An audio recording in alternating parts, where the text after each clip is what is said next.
another collab about art and amazing art stuff and painting online, and it's great, and we're gonna learn a lot and be happy because this is fun.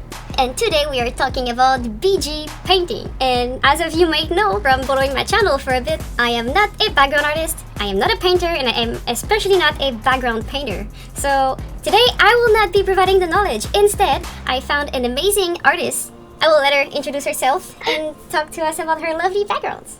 Cool, yeah, hi. I'm Susan.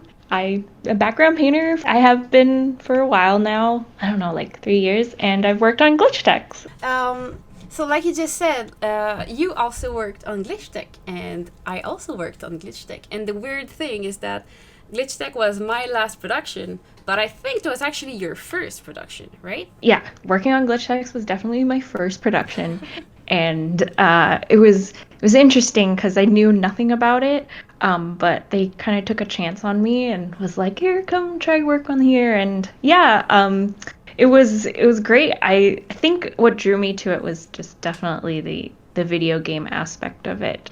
I'm such a huge nerd, so I really wanted to do that. The same for me. When I saw the pilot, I was like, we have to get this show. And we did, so that was cool. You got to see the pilot? Not the pilot, the thing that's on my YouTube channel. The thing that Ankama made.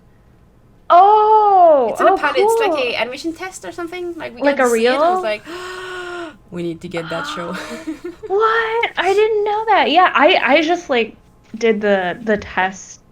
I don't know if I even got an animatic or anything. I just did the test that I had to do to get the job, and I was like, this looks cool. But after getting on it and then watching all the other animatics, I was like, okay, I'm totally on board. I'm so glad I get to work on this.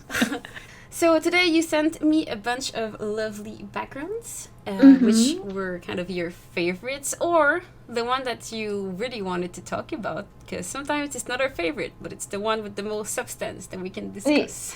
And I think one of them was a gymnasium, so that's the one we're going to start with. Because you told me it was your favorite, but why? Oh, yes, this gymnasium, this painting. Oof. When I got it, I was super excited because I really wanted to paint reflections.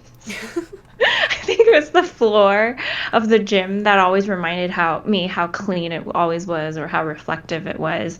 And I just had this urge to really want to make it super shiny and super, super bright. And I don't know, I never had the chance to really paint a lot of gymnasiums, even if I was doing previous jobs or whatever.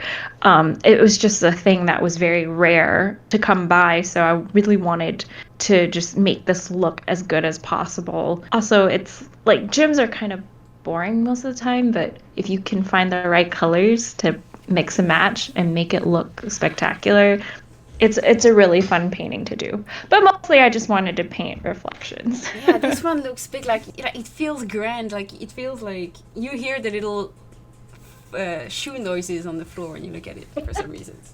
That's a good way to put it. And yeah, so just so you know, people watching this video, it's actually the second time we record this part, because last time it kind of broke.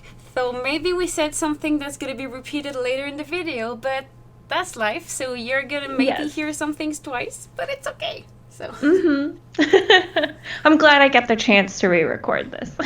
I'm glad you accepted to re-record, and I hope that we will collab more in the future. Who knows? Yes, anytime. All right, so thank you. So I kind of had a lot of fun like planning out the different little subtleties of like little greens and blues, and like adding some warm colors to make this gymnasium even more grand than it's supposed to be. So and I think it's one of the favorite ones that I've painted during like the process of the show. I have several others, but this is one of my favorites because I was also really proud of how I made this look like feel like a gymnasium too. I wasn't sure in the beginning, but yeah. Yeah, I look at it and it really takes me back to school, because I like just with the reflection and the way the light glows, you just feel like you're back in school. So when it comes to like these colors and the lighting, do you usually have some like color keys to follow, or do you have like a lot of freedom in terms of what color you use? Like how do we usually go about that? So I think every show is different. So Yeah. with glitch text, like Scott, our art director, he kind of gives us an overall maybe like 9 panels of color keys for the whole episode. And so not every background has a color key. So this one particularly doesn't. So he kind of let me play around with it. And the first thing I usually do is find reference photos. I can't live without them. I don't know how some people paint without them, but I know a lot of artists use reference pictures. Yeah, And even it really helps. animators, we always need to have some good reference, otherwise our things look weird. So I totally get that Right. for that. Exactly, yeah. So I found several that kind of gave me an idea of where I want to go, like give that kind of a warm sense of a gym. And also found this one that had like really cool highlights of blue. So I decided to use that most mainly for this gym. And yeah, and I just really wanted to add reflections on the floor. So Well, I think that's like in real life. You know, when you have a small room, they say, "Oh, put a mirror; it's gonna look way bigger." And right. now that you mention it and that I look at it, it really feels huge. Like you feel immersed in it, and I think that's a lot of why because a lot of it is because like the floor reflects everything, and it makes it so grand and really good job. Yeah, oh, thank you. Yeah, I also have to like credit the designers too, on the show, the background designers who were able to give us this just kind of a framework of how it should be, and it makes our jobs a little easier, as background painters to not have to design everything and think about it, and that way we can streamline the whole production. Yeah, which brings So me to yeah. one question I had about the BGs in general, and like this one in particular. I Mm. know every show is different, Mm. and as a background painters, you're gonna have just like animators, you're gonna have different responsibilities from show to show. And when it comes to glitch, for example, did you have a solid background outline to follow, or was it more of a sketch that you would like finish and polish and stuff? So yeah, it really depends. Because there were so many backgrounds and we had such a small time frame. Um, like some were polished, like full polished line work, and some were kind of like almost almost kind of polished, but it was still sketchy and enough for us to kind of paint over it because this is a no line. So there's certain shows where there's like outlines in the backgrounds, but Yep. because in this particular case we didn't have that and we can just paint however freely we can over the line work.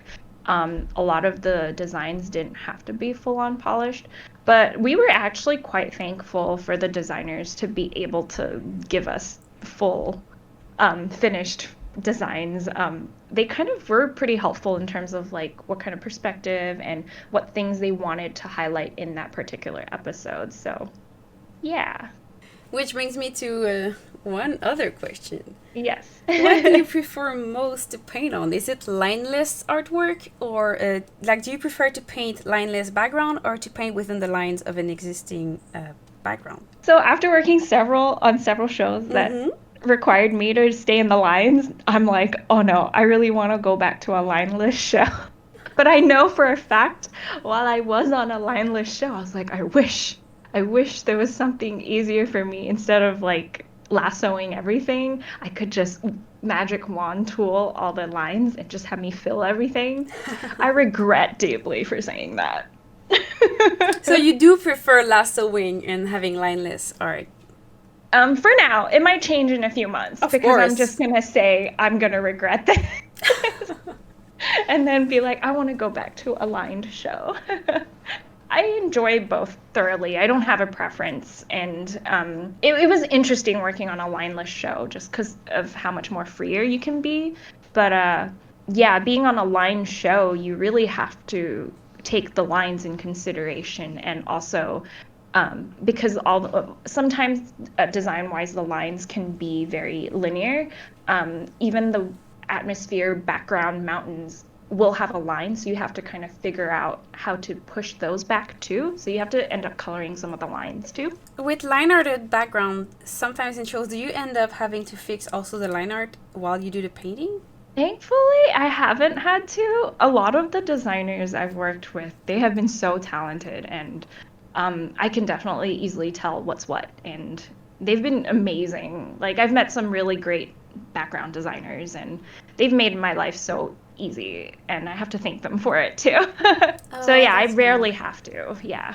Thank you. So yeah, we have another of your favorites that you sent me with that lovely kitchen. I've heard tales of that kitchen from Dan and Eric, that were creator on the show.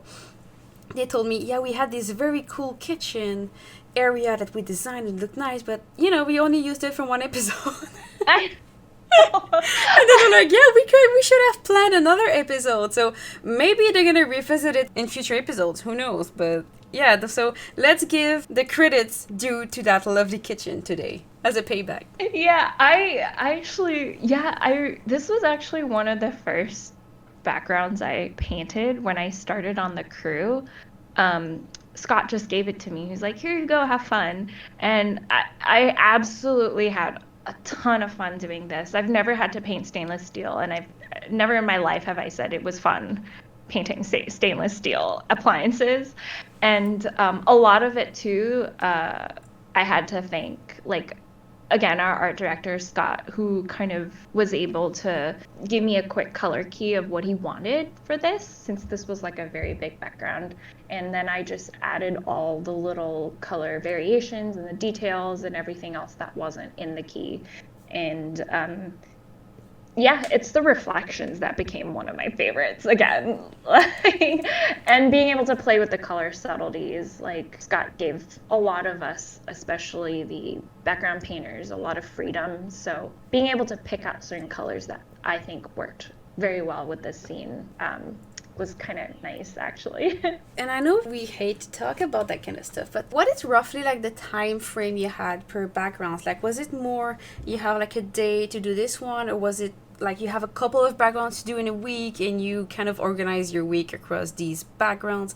What was the time frame or like schedule? Because that's something I hear a lot in the questions. People want to know how much time you have to do these kind of backgrounds, because there's a difference between spending an hour on something and spending 3 weeks painting a background. So Right. Yeah. So normally for a TV schedule, we try, I think every painter at least will try and do 1 to 2 backgrounds a day. And it also really depends how complex. So something like this one, this kitchen is so complex that it actually took me like 2 to 3 days, because there were so many little details yeah. that I had to go through. And also, it was my first week, so I was so Oh, it nervous. was your first week. Yeah, because there's a difference between when it's your first week and as you get comfortable with the style. Because getting used to the style is also something we're gonna talk about later. Right. But like, and this is a kind of a complex-ish style. Like, it's not just flat color. You have like reflections. You have details in there. So for glitch tech, you'd say it was about maybe 1 or 2 backgrounds a day when it were okay. Like this one was unique and took like Yeah, 2 to 3 so days. anything bigger, I would always schedule like maybe a day or 2. And normally, the team would give us a batch of backgrounds to do in like 3 weeks. Okay. So there would be like maybe 10 to 15. I actually don't remember how many, but I know that it's like scheduled to be like 1 a day at least.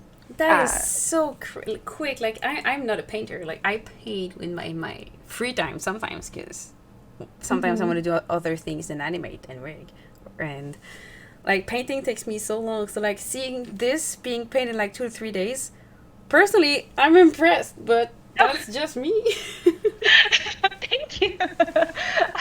I at first I remember getting this. I was like, I had to paint this in like 2 days or 3, and I was so nervous. I had no idea what I was doing. It was my first job, and luckily, like the team was so patient with me, that they understood that it was my first week, and they're like, it's okay if you take a little longer.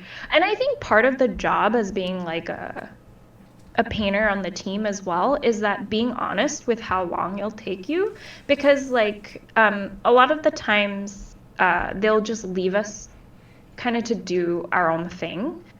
So they'll assign us a 3 week thing for one episode, and they're like, all right, just hand it in at the end of 3 weeks. And they kind of trust you to schedule your own thing. Mm-hmm. And like, always my kind of work ethic is that if I know that I can't really finish, if it was a lot of backgrounds and I know it's a week before the deadline and I have a few outstanding ones, I make sure to let production know, like our PAs, and they've always been so understanding and so nice. And anytime you are honest, they're pretty appreciative of you saying so, because they don't have to take their time to kind of chase you down for your work. Yeah, and that's called being kind and professional. And Yes. it's the same in it's the same in animation. Like, if you're not gonna finish your scene, at least let them know so that they can prepare for it. Maybe somebody else has finished earlier because the things were maybe less complicated, so you can take some of your stuff. And maybe the next batch, you could take some of this stuff. So, like, it's always about exchanging and just being honest about it. I like to say, I don't know if it's the same for background, but like, rule of thumb, if you're starting out in a studio, like, please just be honest. And usually I would quote I would think, like, maybe this scene is going to take me 8 hours. And just to make sure, when I was starting out and getting used to the show, I would say, like, I'm going to double that. I'm going to tell them it's going to take me like maybe 16 hours instead of 8. So just so that they had a buffer when I was starting out. So. Yeah, no, I completely agree with what you said. Like, just being on. It's scary when you're like, I always feel like, when you're the first person, if it's your first week at work, and it's scary to be honest, and they're gonna think like, oh, I'll never be able to finish with the time frame. But the key of being honest is that they'll know that you're open to being communicative with them, and that they'll know how you work. It's not always a bad sign. It's only a bad sign if you like don't tell them, and then you had like 5 other backgrounds to do, and they're like, and then you do them quickly and you hand them and they look like pretty stuff. Exactly. And like, I remember at first, the first month, like, I always wanted to like finish all my backgrounds, and these backgrounds are mine. But I also, like, as the show went on, I also realized that like helping other people, the team around you, is very beneficial. And like, not everything you are assigned to has to be done by you. If you need help, that is okay. And if someone else is free and is offering to help you, that is okay. It doesn't mean you suck. It just helps everyone else. How do you usually split the work in Peachy? Because I'm curious about that. How would you split it? So sometimes it would be, it doesn't happen very often, because the team that I worked with was so good. Like, everyone would just get their stuff done on time. It's amazing. And like, sometimes it would just be like a one-off background that was given, and one of us would have bit more than we could chew, and then we'd be like, hey, one of us would be like, hey, I'm done, I can help if you need, and then we can just let production know. It'll be just like a one-off background that hasn't been done, and then some other background painter can just take over and make the process a little quicker. Yeah, it wouldn't be like they did the blocking and then pass it on to you. It could, but most of the time, if I were to help, like, it would just be another background that they haven't started. Oh, that's really nice. Oh, and while I look at this kitchen, what would be like the one part you really struggled with, and the one part that was kind of more of a breeze to do? Like, oh, goodness. Now that I look at this painting, I'm like, oh, I didn't really have to go into all the because if you zoom into that, every detail is painted, and even the back. And as a painter that I've been in several shows, I don't know if I sent you the high quality one, but everything is painted. And now that as a painter that I've worked on several shows, I'm like, actually, why did I do that? Yeah, like this zone could have been less detailed. Not that it's ugly, but like, to save time, because it looks pretty rad. Exactly. I'm like, oh, why did I even do that? But I was in that mindset of like, not really. So, yeah, I think that just managing everything in this piece was quite a challenge for me. I've never done such a huge background before. But being able to experiment with the colors was like the best, was really fun for me. Talking with you like that, it just makes me realize so much how we think background painting, for example, and animation would be so much different. Like I thought it was two polar opposites, but as you talk about it, I just see so many like similarities. Like the thing you mentioned about like not having to be that detailed about the background.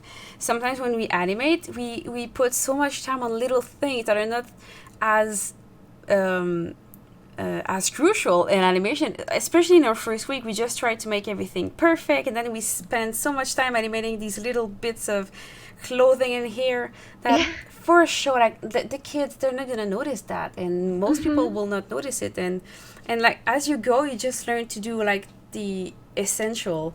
Not that you want to look in your stuff to look cheap, but you kind of find ways the balance between the essential and the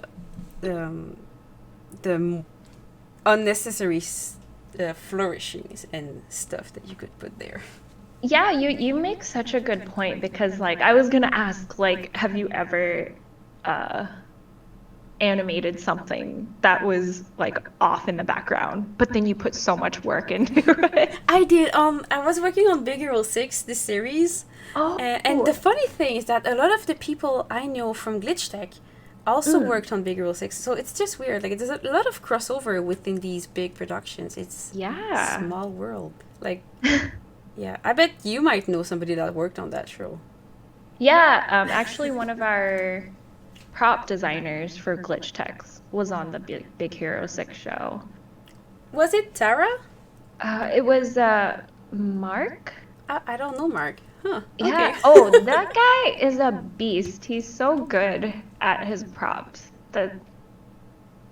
I would recommend checking out his stuff. That guy, like every time he does a turnaround of a vehicle or anything, it just looks so good. I'll give him a shout. Mark. All right. But Mark Tahe, that's his last name. thanks. I'm gonna look that up for sure. Yeah. And in the Big Hero 6 shot, I remember it was like this episode with, they were like at a science center or something, like at a convention, and at some point they were giving out free ice cream, and some people were eating ice cream in the background, and I just animated that guy licking the heck out of his ice cream, but it was like so small in the background, but I was so proud of that ice cream licking animation. And yeah, like fortunately it kind of became a GIF, so you kind of see him sometimes in the background of that GIF somebody made. But yeah, How long does that usually take, like, for you guys to animate like a character like that? Or do you guys get longer timelines? Right? I'm sure you do. Animating is like a whole new world to me. It's really like you said, like just like for background, it depends on the show, and it depends if it's cut out or traditional paperless, like frame by frame animation. For example, Big Hero 6 was frame by frame animation, so of course we were expected to do a little less frames a week than we would in cutout, but honestly the quotas on Big Hero 6 were very high, so it was nuts. And it just depends on how much character there is in a scene, and it depends on so many factors. So even for us, it's so hard to say I could animate one scene in that numbers of hours or days. So just like backgrounds, usually they say, okay, you have this amount of scene for like the next 3 days, or the next, or for like for the week, and just do all of these during the week. So usually you look at them and you do the harder ones at first, so that if you don't manage to finish those, you can give the easier ones to maybe the juniors or to other people that are finished earlier. So it's crazy how much these two worlds are similar, and I didn't expect that as much as it sounds. That's really cool to hear from like the animating aspect of it all, because for us, we don't see that much of it, and then we only see everything until it airs. And I've always wanted to talk to like an animator, part of like a TV show that isn't in the studio, because I just always wondered what their work work schedules are like and how it works for them. And yeah, that's really awesome. It's cool that it overlaps. I told you it would be exciting to learn about each other's trade. So. Yes. All right. Maybe one other. Yeah, we have this one, and after that, I want to talk about your personal stuff. Yeah, because this one is I really love it just because there's like so much to say about it. There's so much happening, and yeah, and there's is that a dead chicken? I think yes. Oh yeah. no! I know. I forgot it was there. I didn't notice it at first because all we want to see is this, because I bet this is where the character is gonna be. So yeah. Good job. I don't even remember which episode. I think that's the Karate Belt episode, one of the last one where they help her sister win a tournament or something, and they train into an Asian fighting game. Yes. There we go. Wow, you're so much better at this than Honestly, Dan sent me a link of an episode, and it was this one during the weekend because I would have forgotten, I think. Oh, awesome. Well, it's good to know. Yeah, this one was really. Actually, I think because they had to move the episodes around. So I remember painting this as like episode 4 or something, but it turned out to be the last episode of the season. Yeah, they changed a bunch of stuff around, but it works out. It happens. Yeah. So, yeah, this one was particularly fun too because it was so different. This one didn't have. Did it have a color script? Man, this was a while ago. It had like a quick color script of just the door and the back. It was just very rough. So like I had an idea of what Scott wanted, and then all the other details I had to add in my own colors and stuff. And also now looking at it, I'm like, why? There's some things that it didn't have to go to detail, but I did it anyways.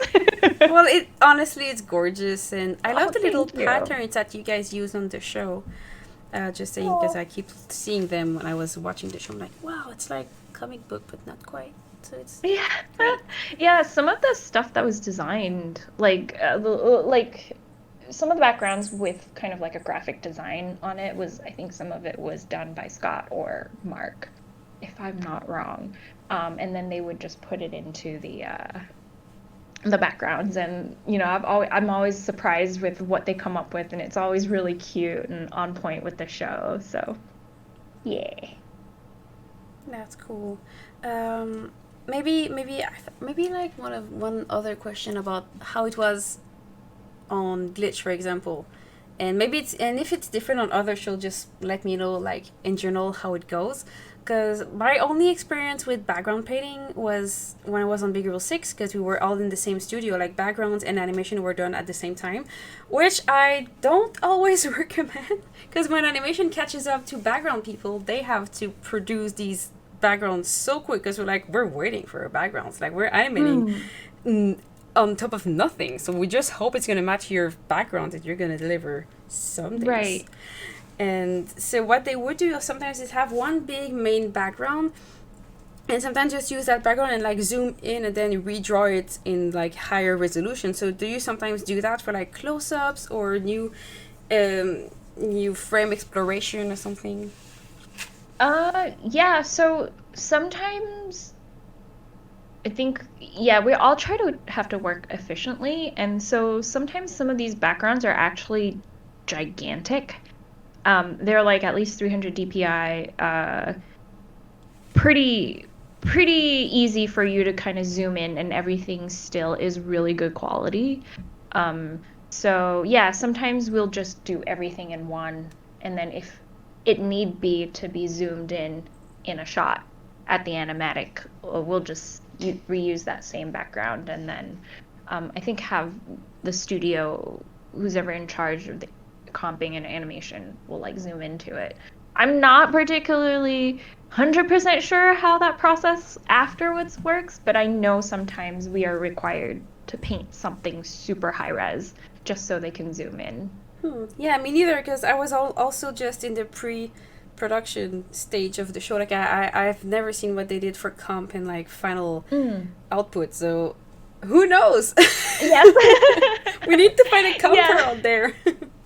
Yeah, I know it made sense to me that we had to paint a lot of them in super high res, like 300 DPI. Sometimes my files would get to like 3 to 4 gigs. Damn. Just because they're like, we need to zoom in to make sure nothing looks jagged here. And I'm like, yeah, I totally understand. And yeah, so. And with most production now jumping up to 4K, let's see where this goes. Oh in my some couple goodness. of years.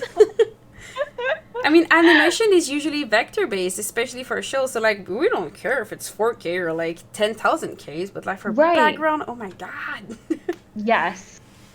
Wow. Yeah, I think partially, so for some of the glitch text backgrounds, it is kind of vector based. We use the shape tool, not the lasso tool. We actually use the shape tool, which is kind of I vector. didn't know that. Super interesting. Yeah, one of the background artists started doing that, and it made the process so much faster too for us to paint, because you can double click on it and then change the color if it Damn, doesn't that look is right. so great. Yeah, I was like, that is actually really smart. Let's all adapt it. And we ended up doing that, and it made things a lot easier. And because it was kind of semi-vector, a lot of the shapes could be zoomed in. Actually, for all of the lovelies watching this video that are used to my YouTube channel where we talk about animation and Harmony in general, the animation software, what Susan just shared is actually something I've seen around lots of studios. Some studios actually do their backgrounds painting directly inside the animation software that I use, just because they can change the palette colors directly there, and it's all vector. So with like 4K and 8K becoming more and more popular, we see more and more shows actually do their backgrounds directly in vectors. So that's crazy cool to hear that it was already starting out in like. When did you work on that? Because I know I worked on glitch tech in 2016 or 17, and that was for animation and rigging. So I guess backgrounds were done even before that sometimes. So how did you get on the show actually? Yeah, so I actually started in 2017. I didn't know how far in production it was, because I was also at the beginning, but I didn't know how long everyone else started. Some people started in 2016, I think. And I started in 17 as well, just like you, because Flying Bark did a couple episodes at first before we got on the show. So yeah, I think we both got on the second batch of episodes. Yeah. Yeah, because normally they hire the board artists first, and then everyone else. Usually background paint and color styling is like the last to be hired, because we're at the tail end of the whole production. And so some people were already there for quite some time. I was like, whoa, I didn't know this was like a thing. That's really nice. I'm glad that they were welcoming, and apparently it was great to just jump on the show. People were nice and stuff. So everyone was so sweet and open, and we're like a bunch of nerds in this show. okay, I have to ask, what is your favorite part of that particular background? Because there's like so much going on. Like, look at that little fish. Oops, that little. That's part of the background now. Thank you. Thank you. I'm an artist. I can do that. Oops. Because I see that, like, there's stuff going on there with that fish, and there's so many cool color stuff. Like, there's these eggs and stuff. Like, what is your, like, favorite part of that background? I really liked the firecrackers. Yeah, I knew you were gonna say that. They look so cool. Yes! I didn't talk about it just to know if you would say something about it.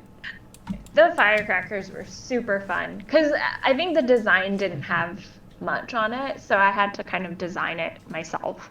And it just made me really happy that I could just put any color on there, things that I see fit that would work, and that was really fun. That's really cool. Oh, I like it when people like their work because it's so easy to say like I hate this thing about that old art that I did in that show like 5 years ago. But it's important to appreciate what we did great and love it and share the love. And you kind of like when you look back at your old work, you're like, oh yeah, I've actually grown a lot. It's like a great learning experience. And now that I've been working for a few years, it's you kind of impressed that, oh, I've learned so much from this, and now I can apply it to this. And, How many yeah. shows did you work on since Glitch? Because Glitch was your first one, right? You said Yeah, that so earlier. it was my first full-time one. I freelanced for other shows before, but this was my first at a studio job, and I was super happy about it. And oh, actually, I didn't answer one of the questions that you asked before. How I got this job. I got a little lucky. One of my friends said they were looking for someone, so I just sent in my stuff, took a test, and I guess they liked it. That's how I got my start in working at the studio.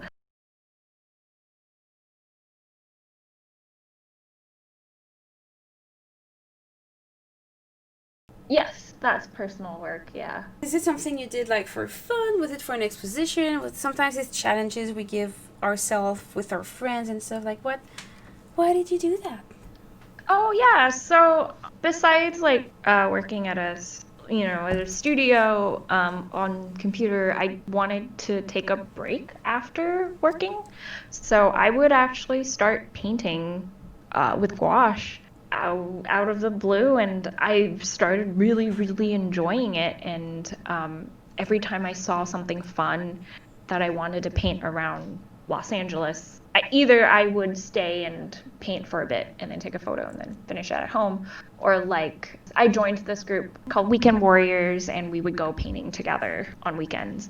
Just doing that really helped not just take my mind off work, but also kind of improve my color senses without using Photoshop and kind of adding effects and stuff. Because it's very easy to kind of manipulate your work in Photoshop, but when you're painting, you just kind of use a different part of your brain where you're like, okay, I see colors like this in real life. You don't get Why Control Z in real life. Exactly. No color picker.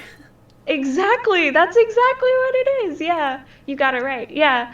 And it gave me more time to like experiment more too with colors and how colors work. It allowed me to get a little more confident in playing around with different types of stuff.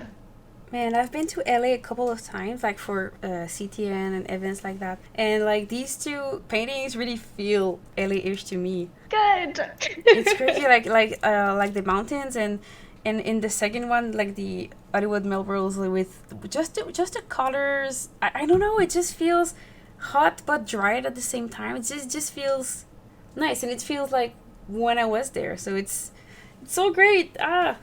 Painting is amazing. It shares emotions and stuff, unlike what we do in animation. It's just like different way to feel it. Anyway, I'm getting poetic here, but it's just so nice. No, that's so cool that you said that, because like for someone to visit LA, I was hoping that if someone who didn't live in LA who has visited and saw these was like, okay, that's LA, that is like, yes, that's a big win for me, because I'm hoping to evoke that. But I'm glad you said that. That makes me happy. Thank you. It's very nice of you. The one with the truck there, like, I don't know, you can just see that it's like on the left, it's really sunny and dry and warm, and I just feel the cold shadows there. I'm from a cold place. Like Montreal gets to up like -40 in the winter, so like I'm used to cold. So when I go to LA, it was like, oh, it's so warm. I felt like an iguana just drying in the sun. But as soon as you go in the shadow, you feel it. It's cold and it's just refreshing. And I don't know, like this one feels very refreshing when I look at it. Well, thank you. Yeah. Do come visit when this pandemic is over. Come back. Oh, I hope so. Warmth. Yeah. We should talk about the one with the books, because, oh man. I was going to ask about the library. Damn. Is it this one? You should. Yeah. I particularly want to talk about this one because, oh man. Oh my gosh. This is one of the hardest. All the ones with the library, the book, the one about the Castlestein episode, Yeah, the ones with all the library books. Oh my gosh, it was the hardest thing I've ever done. It's the hardest challenge ever, just because when I first saw it, I was like, painting book, you know? How how hard can it be? Yes. I love it. I was like, painting books, how hard can it be? And what you circled is something that I want to give tips to like people who are background painters is that um, do utilize copy and paste. Yes, copy pasta. That is exactly correct. If I had to paint this by hand, it would take me forever. And because it was one of the last BGs I had to paint for that episode, I had to make sure that I can get it in on time because I know I could. So a lot of it was making modulars. So like what you're circling right now is the copy and paste. And all these books, I made like so I painted one shelf, maybe painted 3 or 4 shelves, and then I would copy and paste them, use the perspective tool in Photoshop, like skew, like warp, anything just to make them look like they sit on it. Yeah, you found some. There you It's go. like a game. Okay, I'm having fun right now. Yes. Right. So, and like even the books on the bottom, they're actually the same, but I just use hue and saturation to change the colors, and you can get so many different variation. And it's a good tip for you people who have to paint libraries because libraries are the worst to paint. And I'm not a fan, but this was my assignment, so I did it. I'm a And fan. It's gorgeous. Be proud. thank you. Thank you. I was really proud of it at the end, but yeah, yeah, building your own little modulars and copy and pasting will save your life and your time. I mean, I didn't get to animate on Castle Stain because we had to leave before. But Right. now that you say that libraries are a bit evil to paint, I just want to say that in this episode, somebody thought it was a great idea to have these big monsters made out of books. Oh yeah. And some animators, which I need to find who did this because I give them all the props and all the love and all the credits because animating these book monsters, like with their limbs were actual books with pages and perspective shapes, and I don't like these golems of books were skeletome. That's what they were called, the skeletomes. Oh. They were not 3D. Like some people had to hand draw these books, move in perspective, and punch Miko and Five in the face with books. Like it's nuts. At least it looks good, but like yeah. Actually, now that you bring that up, like I forgot. I only saw it when it aired. I forgot that those were book monsters until I saw the episode in full, like on Netflix. Yeah. Oh, book skeletons or something. Yeah. And I was like, oh my gosh, I forgot. Oh man, whoever had to animate that. I'm so sorry. But it looks so good. Like all the animation in this show, I was very, very, very impressed. My husband was super impressed too. I don't think it's a show you can have worked on or touched and be like, yeah, it's like I'm not proud of that. Like they could like forgotten me in the credits and it's fine. But for everybody, without exception, that I talk about, barely touched that show. Or like, oh yeah, I'm so proud, and they just want to see it going forward. So to hear, yeah, that's really cool that even the people who, had a chance to kind of work on it in a different part of the pipeline had a lot of fun. That's really cool to hear. Like personally, I just wished that the expectations were less big a little bit, so that it would have been perhaps a bit easier to do in some couple of things. Like not having to animate skeleton monsters and stuff. So it could have been maybe a bit funnier for everyone to work on and stuff. But at least, like I said, it looks nice. Because having spent all the hours we put in a show that wasn't as quality looking in the final output, I don't think we would be there talking about it right now. So it was somewhat worth it. But not the Yeah. skeletal. I'm never gonna forget the skeletal. That was evil. There's gonna be like every show you work on, there's gonna be just some aspect of something where you're like, why did this happen? I'm never gonna forget it. And even it's gonna like cause you some kind of artist PTSD when you look at it. And I think this library definitely, I was like, oh goodness. I was so happy that I finished it, but yes, every time I look at it, I'm like, oh my goodness. Because I don't think it's your only one in Castlestein that had lots of details, because I think there was like another one I saw. Yeah, more Yeah, books. that one. I had to paint 3. I don't think I sent you the 3rd one, but yeah, this is another one that I had to do. And yeah, it was a lot of fun. But yes, all the books. Them books. Oh, that's fun. Thank you for sharing. It's really fun. Anytime.